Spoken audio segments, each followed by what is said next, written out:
Bonjour à tous. Nous tenions aujourd'hui, pour les 10 ans d'Etalab, d'organiser donc une première série d'événements. Parce que depuis 10 ans, nous avons eu une table ronde à l'instant. Nous voyons que nous avons fait énormément d'efforts pour rendre cette donnée publique davantage partagée avec le grand public. On le voit aujourd'hui, les enjeux du numérique sont des enjeux politiques. La numérisation des services publics est, comme vous le savez, un engagement très fort du président de la République. Et la crise sanitaire a accéléré encore plus fortement la transformation numérique de notre société. On le voit, les Français utilisent massivement les services publics numériques dans leur quotidien, en utilisant par exemple le site internet d'amélie.fr ou celui des impôts. Et le numérique est devenu une habitude, y compris dans notre relation aux administrations. Alors nous pouvons bien sûr être fiers du chemin que nous avons parcouru depuis des années, en particulier depuis 2017, parce que depuis quelques années, nous le voyons maintenant, les Français font confiance au numérique, qui est devenu le premier canal d'accès aux services publics. 80% des Français ont comme premier contact avec une administration, avec un service public, un site internet, une application, une démarche. Ça veut donc dire que nous sommes au cœur d'un enjeu politique majeur et que nous devons absolument intensifier nos efforts pour cette transformation numérique. Je voulais donc aujourd'hui vous présenter mon agenda pour les 400 prochains jours qui nous emmèneront jusqu'à la fin du quinquennat et qui nous permettront d'accélérer encore cette transformation numérique. Tout d'abord, je voulais vous présenter nos ambitions. Nos ambitions, au fond, elles concernent 3 publics et 3 enjeux majeurs. D'abord, les publics, ce sont les usagers. Les usagers en tant que citoyens, les usagers en tant qu'entreprise, pour qui nous construisons des politiques publiques et pour qui le numérique a une grande place à jouer.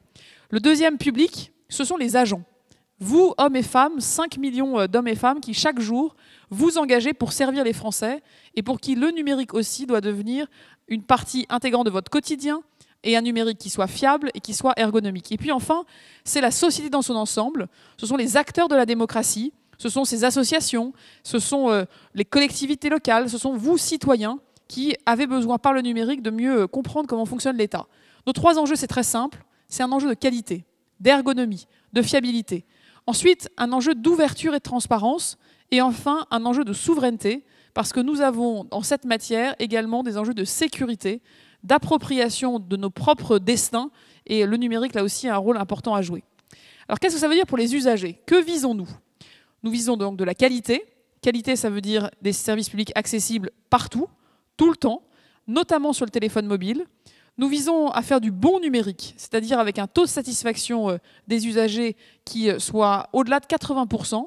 Et nous voulons que nos démarches soient plus simples, plus rapides, plus ergonomiques et que nous puissions surtout moins souvent vous demander de nous redonner les mêmes informations. Ces services publics doivent être des services publics choisis, non pas subis, ce qui veut dire qu'il faut qu'il y ait des alternatives. France Service a à ce titre un rôle majeur à jouer. Et enfin, nous devons absolument vous assurer une proximité humaine par téléphone ou dans un lieu d'accueil. En plus du numérique, ce n'est pas du 100% numérique, c'est du numérique 100% de qualité, mais avec toujours une alternative. Pour les agents publics maintenant, qu'est-ce que nous cherchons à faire? D'abord, je cherche à donner aux agents publics des outils. Des outils de travail qui leur permettent de télétravailler, de travailler de chez eux, dans un tiers-lieu, dans une autre administration. Un numérique qui donne plus de liberté, plus de marge de manœuvre, moins de contraintes. Un numérique surtout qui rapproche les usagers des agents, les agents du terrain. Un numérique qui permette de remplacer beaucoup de formalités internes à l'administration. On le sait, les agents publics sont les premières victimes d'un certain nombre de lourdeurs administratives. Et enfin, pour les agents, à l'intérieur de nos administrations, un effort très fort sur la cybersécurité, sur la protection des données. Nous avons là aussi un enjeu de confiance pour que les données qui circulent soient des données protégées. Et puis pour les acteurs de la démocratie, l'ambition est importante. C'est de prendre conscience du changement profond dans nos sociétés que le numérique accompagne, voire force, à quel point nous devons, en tant qu'acteurs publics, permettre l'évaluation. Les acteurs de la démocratie nous demandent, et c'est légitime, j'y étais très attachée en tant que députée, de savoir ce que produisent les services publics, de savoir comment ils fonctionnent, de connaître leur efficacité, de connaître aussi leurs angles morts. Cette évaluation demande une ouverture des données publiques, et je crois que ce sont des données qui contribueront à un débat démocratique plus dense, à de l'innovation. Nous voulons, dans ce cadre, faire participer davantage les citoyens autour de ces données, aussi pour élaborer autrement nos politiques publiques. Et nous avons absolument, dans ce cadre, à nous assurer que le numérique que nous choisissons respecte nos valeurs, J'aimerais là aussi donner vraiment de la place à toute la culture du logiciel libre, des communs, ce qui permet de travailler ensemble autour de plateformes numériques. Le numérique, on le sait, c'est aussi un numérique qui doit à nouveau s'intégrer dans un cadre plus large que celui de la France, dans un cadre européen. Là aussi, ce sont nos enjeux démocratiques qui sont à l'œuvre.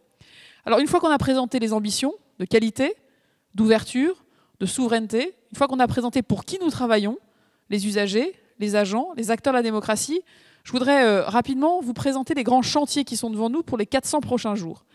3 chantiers en particulier vont être accélérés. Le premier, c'est celui de France Connect. Le second, celui des démarches en ligne pour qu'elles soient vraiment de bonne qualité. Et enfin, c'est l'équipement des agents publics. France Connect, c'est quoi? C'est un outil qui permet de s'identifier avec un seul identifiant, une seule adresse email en général, un seul mot de passe sur l'ensemble des services publics et maintenant de services privés. 500 000 Français utilisaient France Connect en 2017. Vous êtes 20 millions aujourd'hui. Nous voudrions que vous soyez 30 millions en 2022. Cela va se passer par le fait que France Connect va être accessible par Pôle emploi au mois de mars, dans les tout prochains jours, à la CAF au mois de juillet. Nous allons aussi rendre des services plus sécurisés d'ici au mois de mai 2021 avec une identité numérique dite de niveau substantiel. Et nous allons également nous connecter aux identités numériques européennes d'ici à l'été 2021. Donc c'est une identité, une identification qui va nous permettre de simplifier beaucoup de choses pour la vie quotidienne de tous. Deuxième enjeu, ce sont les démarches en ligne. Vous savez, c'est un engagement absolument crucial du président de la République. Nous voulons que 100% des démarches les plus usuelles des Français, ces 250 démarches que nous faisons collectivement chaque jour ou dans l'année, soient numérisées, bien numérisées. Bien numérisées, ça veut dire que nous visons 80% d'usagers satisfaits dans chacune des démarches. Nous avons, notamment grâce à Démarches simplifiées, fait beaucoup de progrès pour échanger notamment avec les collectivités locales. Nous allons, dans les toutes prochaines semaines, rendre possible, par exemple, la dématérialisation des demandes d'urbanisme. Ça veut dire, par exemple, des permis de construire. J'y travaille avec Emmanuel Vargon, et ce sera, je crois, un acte fort aussi de ce monde administratif qui devient plus ergonomique. Troisième enjeu, l'équipement des agents publics. Évidemment, la crise sanitaire a beaucoup accéléré les choses. L'année 2020 a été particulière. Nous avons maintenant la moitié des agents de l'État, hors enseignants et forces de l'ordre, qui télétravaillent, encore la semaine dernière. Cela a été rendu possible par énormément d'investissements des ministères. Nous avons déployé 160 000 ordinateurs portables depuis le mois de mars dernier. Nous continuons à être focalisés sur un objectif simple. 100% des agents qui ont des missions télétravaillables doivent être équipés d'un ordinateur portable d'ici à la fin de l'année 2021, peut-être même déjà dès le mois de juillet. Nous continuons donc à donner vraiment une ambition forte à ce que l'équipement des agents soit au niveau et leur permette de travailler dans de bonnes qualités, dans de bonnes conditions. Ensuite, au-delà de ces 3 chantiers, il y aura 3 nouveaux chantiers sur lesquels nous allons accélérer très fortement. Celui du pilotage de la gouvernance et donc de la politique de la donnée. Ensuite, une doctrine et une stratégie renouvelée sur le cloud. Et enfin, un chantier de prospective pour que nous préparions l'après dans un horizon de 2030. Alors sur la donnée, un certain nombre d'engagements, je pense, aujourd'hui prennent un sens particulier puisque nous fêtons les 10 ans d'État Lab. D'abord, et aussi, bien sûr, les conséquences du rapport d'Éric Bothorel qui avait été remis au Premier ministre à la fin de l'année dernière. Dans les toutes prochaines semaines, d'ici donc au mois de septembre, chaque ministère aura dû compléter non seulement une feuille de route qui précisera sa nouvelle gouvernance, ses politiques d'ouverture et de valorisation. C'est un enjeu majeur parce que la première chose à faire, c'est que chaque ministère s'organise. Deuxième enjeu, c'est que dans le cadre du baromètre des résultats de l'action publique, aujourd'hui nous avons publié les résultats département par département de 25 politiques prioritaires, nous allons en ajouter 11 au mois d'avril, et donc sur 36 sujets différents, prioritaires au cœur des engagements du président de la République, chaque Français pourra, sur le site du gouvernement, savoir où les choses en sont et où est-ce que nous voudrions être d'ici la fin du quinquennat. Nous allons également ouvrir 60 jeux de données et codes sources, par exemple le code source de France Connect, dont je vous ai parlé précédemment, les données de la carte scolaire, ou un certain nombre de données qui, notamment dans le champ des transports, de l'éducation nationale. Et tout ça s'accompagne évidemment d'un investissement fort dans le cadre de France Relance. Nous avons déjà attribué depuis le début du mois de janvier, donc en moins de 6 semaines, 7 semaines, eh bien, 6 millions d'euros à des projets portés par les différents ministères dans le cadre du plan de relance. Nous allons également, dans ce cadre, créer un pôle dédié à l'animation, à la promotion interministérielle en termes de logiciels libres, parce que le logiciel libre a un rôle très fort à jouer dans le cadre de cette politique ambitieuse de la donnée. Deuxième enjeu, c'est le cloud. D'ici dans les toutes prochaines semaines, nous présenterons une nouvelle stratégie qui répondra à 4 enjeux. D'abord, nous assurer que si nous choisissons le cloud, nous choisissons avec les meilleures solutions numériques et technologiques. Ensuite, que nous donnons tous les moyens de protéger les données et d'assurer la sécurité informatique.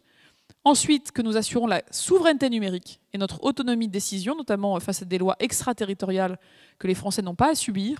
Et enfin, comment ces choix nous permettent de développer une filière numérique européenne.